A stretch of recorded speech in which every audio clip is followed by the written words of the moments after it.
Hi, it's me again, and now I am on to Rocky 2.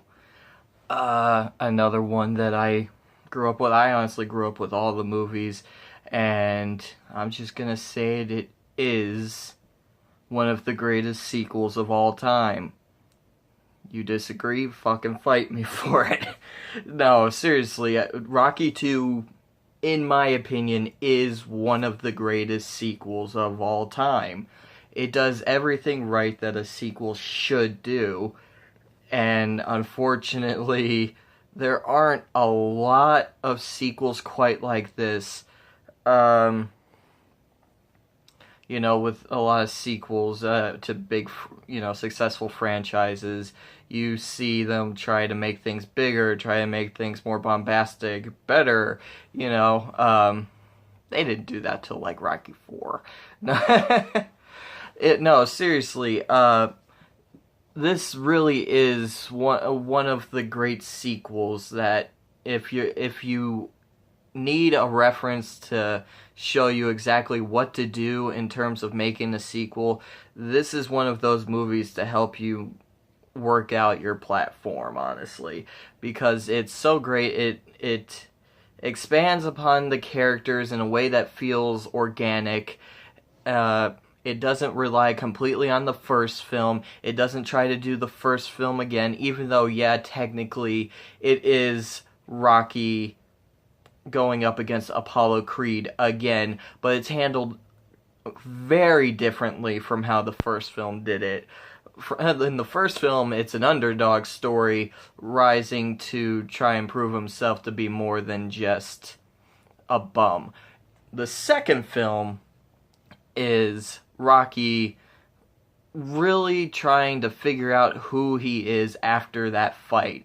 Yeah, he proved that he can go the distance, but at first deciding that he's retiring from boxing, like he needs to figure out where does he go from there. Like, he, in his eyes, reached the top, so where do you go from there? I mean, at first things are going swell. He's proposed to Adrian. Adrian gets pregnant. He's got a crap ton of money coming in from the fight that he had with Apollo in the first film, and it seems like he's gonna have all these really good deals going on with like advertising because they all want to use his name. The brand Rocky, the Italian Stallion. So things are looking up at first. He doesn't have to resort back to like breaking thumbs and stuff, and he also doesn't seem to have to get his ass beat again. But as it goes along, it turns out that things aren't going to be so sunshine and rainbows just because you had this really big moment. It doesn't mean that it's made your life. You don't ever have to work hard again. So it turns out like he's not very good in front of the camera. He's very awkward. He can't read. So because he dropped out of school when he was young, so he kind of just resorted to just working the streets as a heavy, basically. And at first he tries to find work because he can't do anything in terms of advertising to get money income from there. So he goes into trying to hopefully find just a sit-down job because he doesn't want to bust his ass anymore because he's been working so hard already, and it's like he's finally gotten this break, so maybe people will see him differently. But unfortunately, yeah, you had a big time fight, and everyone respects that, but that doesn't mean that you can start being an accountant or something like that. So it unfortunately results in him going back to blue collar work. So and then that starts to weigh on him, and then things with Adrian and the stress that's going on there because Rocky has a tough time holding down a job, not because of him by any means. He doesn't quit or anything. It's just life getting him down yet again.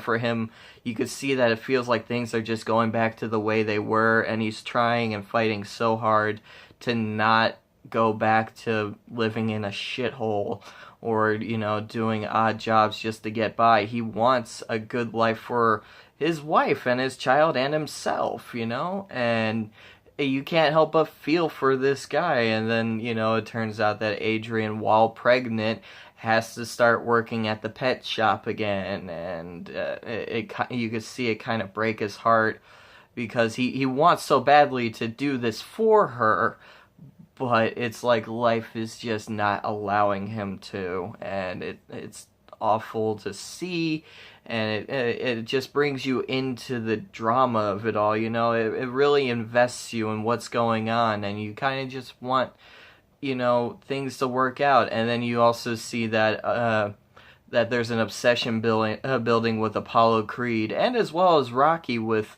how the last fight went down. Even though they believe they did their best, there's something about that fight that stuck with them. Like, did I really do my best? I mean, did we really go as far as we could have gone? Like, did you really win, or did I really win? Who was the true victor here? Even though Apollo Creed, spoiler alert, was the winner of the fight, people very much so disagree, and in their heads and in their their minds and their hearts, they feel like, yeah, no, maybe there's something more that needs to be dealt out in another fight to really prove, like, no, that have a let this be end all type fight between them, so that they can finally get things resolved and maybe move on from what's holding them back. And that's really cool, and is fleshed out pretty well between both the characters throughout the movie, and it's done really well. And Joe Spinell comes back in the movie and is, again, underrated as hell, because I love Joe Spinell. Even though he doesn't have a lot of screen time, he just oozes cool. He does, and in the movie they could easily make him a two-dimensional, just tough guy, just this gangster. Like, look, I want you back, come back, I need you to start breaking people's thumbs, come on, I need the money, Rock, I need the money, Rock. They don't do that. They make him pretty cool, like, a very understanding, he's not like, oh, you're not gonna work for me, alright, where's your girlfriend live, I'm gonna go pay her a visit. Nothing like that ever happens. He's actually just like, look, I know you're down on your luck, and I do miss how effective you are, so, if you ever feel like, yeah, there's one too many thumbs in the world, just come on by. But yeah, unfortunately he doesn't get a lot of scenes in this, and it's sad, but oh well. Mick comes back, and Paulie comes back, of course, and the whole gang comes back, and it doesn't ever feel forced. It always feels like, yeah, no, these people fit in the lead characters' lives. It never feels like, oh, Mick, you're coming back for just one more shot at the title, At first, Mick is actually opposed to Rocky going back to fighting, and in a way that makes sense, because Rocky's vision in his right eye was damaged after that fight, and if you saw the movie, you'll kind of get why, because he got the crap beat out of him, and and Mick is actually trying to talk him out of trying to go back into fighting, and doctors have said, no, you should not fight, you could go blind. And yeah, that's another aspect about Rocky's character that he has to deal with. Like, okay, I can't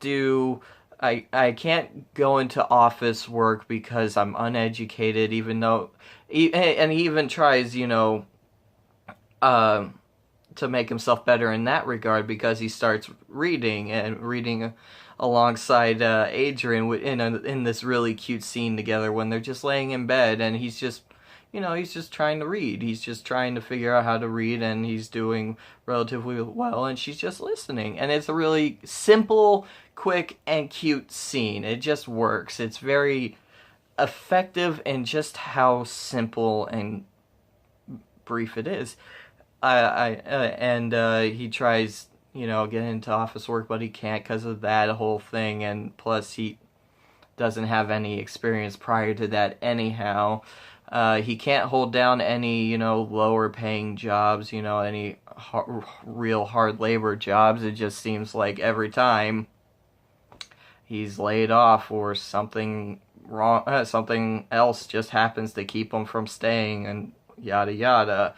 And then you can tell that he's got something still inside of him that he needs to prove, to himself that, he doesn't want this first fight from the first film with Apollo Creed to be his end all be all. He doesn't want it to be this one off. He wants to prove that, maybe he has more than just one fight in him. Maybe he can do something with this whole fighting thing, because it seems like it's the only thing that he's really good for, and he feels like it's the only thing he's meant to do.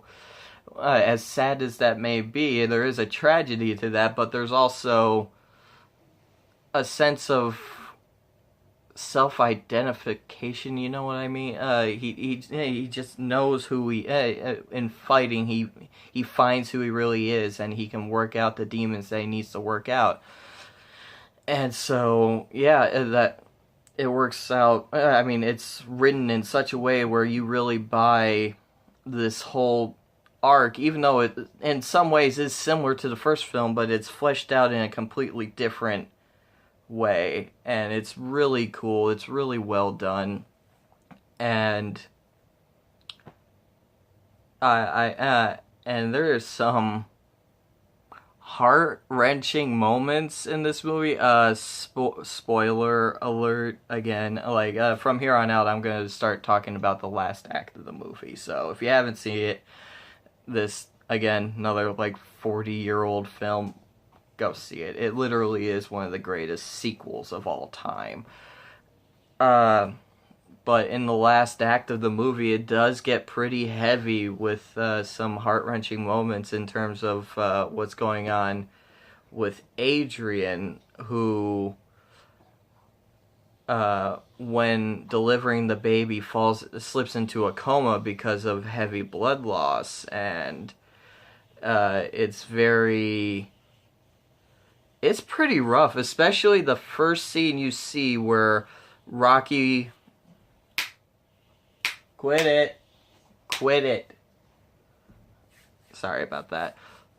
It's a pretty rough scene when Rocky walks into the hospital room that Adrian is in a coma in, because he just at first he walks in and it starts out like he's fine, and then it slowly starts to dawn on him that, oh my god, and then you kind of see the cogs turning in his head to try and, work it out to make himself feel better so he doesn't just completely break down. You hear his voice crack a bit, you see tears kind of well up, but they don't quite break yet, and he starts telling himself, like, you're just tired, you just need some sleep, you just need some rest that's all this is, and you'll be back on your feet in no time and everything will be okay. I mean, it gets to the point where he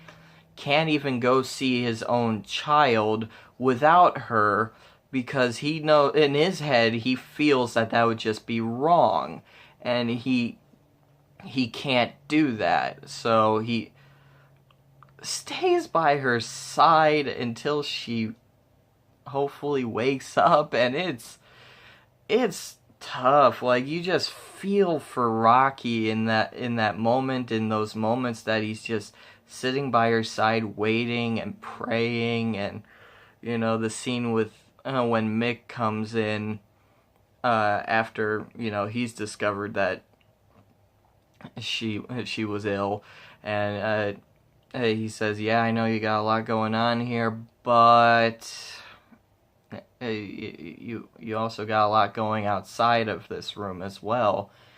But I'll stick with you, buddy. I will be here until you're ready.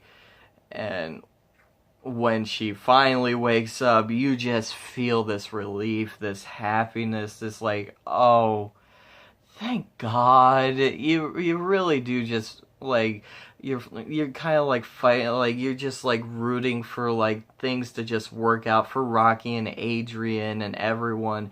And when she actually wakes up from her coma, you just can't help but think like, oh, thank God he's finally got a break. You know, he's got one break in this movie. Because it's a movie that it does show that life can kind of beat you down even when you thought you've gotten your shot and you've proved yourself. Life still happens, you know. It doesn't just get better because you had one good day.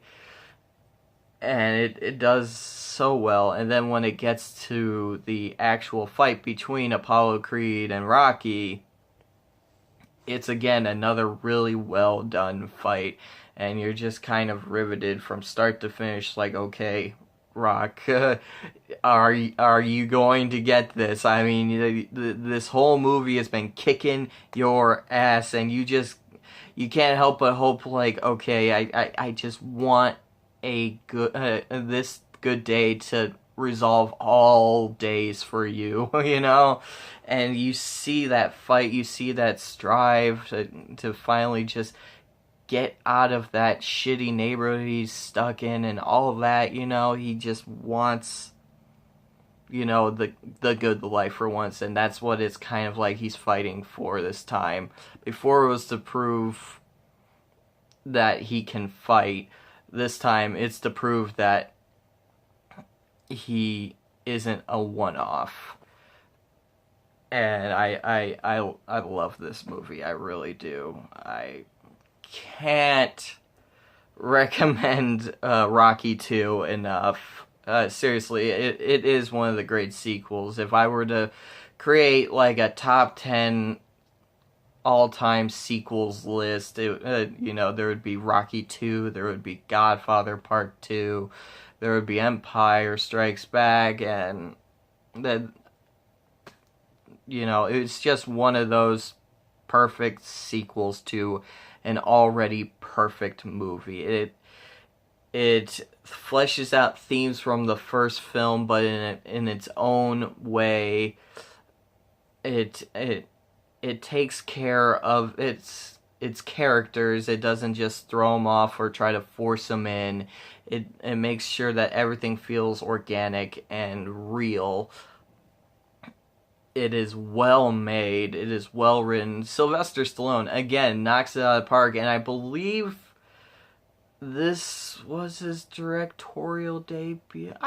Don't quote me on that. I know it's the first Rocky film he directed. But I can't remember for sure if this is his first film that he's directed. But regardless of that, he does great in front of and behind the camera. He really does. Like, he is the reason these movies are as great as they are. Every single one of them. If there's any reason why they shine or they stand out for anyone, it is because of what Sylvester Stallone does in terms of his writing and his directions and his acting. Like, he is so good in this role. He is so good. A lot of people don't really realize how good of an actor Sylvester Stallone is, and it's a shame. Like, they recognize him from, you know, the action films like The Expendables, where I'm not saying that he's bad in The Expendables by any means. No, he's still good, but it is not nearly as a fleshed out character that he's got in those movies compared to like what he's got in Rocky or Rambo and Copland and stuff like that. Like, if you need proof to see that Sylvester Stallone can act, please watch Rocky. Watch Rocky 2. Watch Rambo First Blood. Watch Copland. Those movies are the reason why he should be, you know, recognized for his talents. Like, he is phenomenal. So, anyways, that's really all I've got. I hope you've enjoyed this 20-minute rant on Rocky 2. I will be covering Rocky 3 in the next days, in the days coming. I am not exactly sure when. It might be tomorrow, it might be the next day, who knows? Who knows who even watches this? So, that's it. So, take care. Bye.